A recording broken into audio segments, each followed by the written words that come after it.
Bonjour à tous, je suis Benjamin Capelli, je suis juriste à l'UFC Que Choisir du doux territoire de Belfort et aujourd'hui on se retrouve pour parler d'un opérateur téléphonique qui est Énergie Mobile. Alors en effet, il y a une de nos adhérentes qui nous a consulté parce qu'elle était titulaire de 2 lignes pour ses enfants auprès de Énergie Mobile. Et comme beaucoup d'autres, elle a rencontré durant l'automne 2024 des difficultés dans l'accès aux services et dans les facturations réalisées par l'opérateur.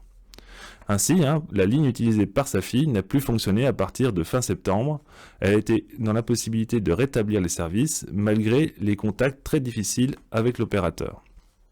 Dans ces conditions, en l'absence de service, notre adhérente a donc décidé de souscrire un nouveau contrat pour sa fille auprès d'un nouvel opérateur, car celle-ci avait absolument besoin d'une ligne mobile pour ses études. Notre adhérente a essayé à plusieurs reprises de faire valoir la portabilité de son numéro, mais toutes ces demandes ont été refusées par Énergie Mobile, y compris quand elle a voulu souscrire un abonnement auprès de Bouygues Telecom qui fait pourtant partie du même groupe. Alors face à cette impasse, elle a donc souscrit un nouveau contrat avec un nouveau numéro fin octobre 2024 chez un concurrent. Pour pouvoir profiter de la portabilité de son numéro, il est en effet impératif de disposer du numéro RIO qui identifie le numéro auprès des opérateurs. À noter que la demande de portabilité faite auprès d'un nouvel opérateur oblige celui-ci à faire les démarches de résiliation auprès de l'opérateur que vous quittez. Si vous résiliez avant de contacter le nouvel opérateur, la conservation du numéro ne pourra se faire que si vous souscrivez un nouveau contrat rapidement. Donc les services de Énergie Mobile ont adressé une nouvelle carte SIM pour remplacer la carte défectueuse à notre adhérent, mais seulement début novembre 2024. Mais cette démarche était toutefois bien trop tardive. De plus, face à l'inaction de l'opérateur, notre adhérente a formulé une demande de résiliation des 2 contrats de ses enfants fin octobre 2024.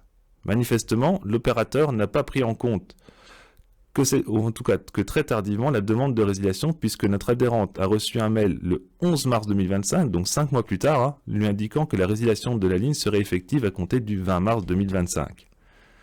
Si la résiliation semblait enfin avoir été actée, il apparaît clairement que la date d'effet était bien trop tardive et que l'opérateur refusait de rembourser les abonnements payés après la résiliation.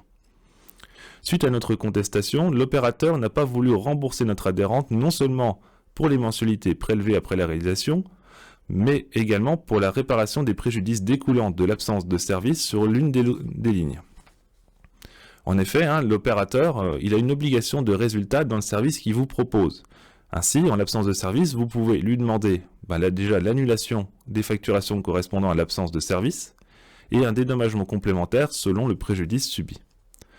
Enfin, si l'opérateur ne rétablit pas vos services après mise en demeure par lettre recommandée avec AR, vous pourrez demander la résiliation sans frais et pénalité de votre abonnement. Alors en l'espèce, l'opérateur avait répondu que notre adhérente n'avait jamais formulé de réclamation quant au dysfonctionnement de la ligne de sa fille et qu'aucun dédommagement ne pouvait lui être accordé. Pour justifier l'envoi de la nouvelle carte SIM, l'opérateur indiquait simplement qu'il s'agissait d'un envoi sans lien avec un dysfonctionnement, mais en raison d'une migration vers une nouvelle plateforme. Contrairement à ce qu'indiquait l'opérateur, notre adhérente l'avait bien contacté à plusieurs reprises par téléphone pour faire part de ces dysfonctionnements rencontrés, comme le confirmait la facture détaillée de sa propre ligne. De plus, notre adhérente disposait d'un mail du service client de Énergie Mobile faisant état d'un incident technique sur la ligne et d'un ticket d'incident avait d'ailleurs été ouvert pour la ligne en cause. Malgré ces éléments, que l'opérateur connaissait pertinemment, ce dernier refusait les demandes amiables, ce qui nous a donc obligés à saisir le médiateur des télécommunications. Et là, après l'ouverture de ce dossier, l'opérateur a finalement accepté toutes les demandes formulées, avant même que le médiateur puisse instruire le dossier, preuve qu'il en est que la gestion du dossier par le service client n'avait pas été faite correctement. Notre adhérente a ainsi pu obtenir le remboursement des abonnements prélevés après la résiliation et en l'absence de service, ainsi qu'un dédommagement complémentaire de 150 €. Je vous remercie de votre attention et à bientôt.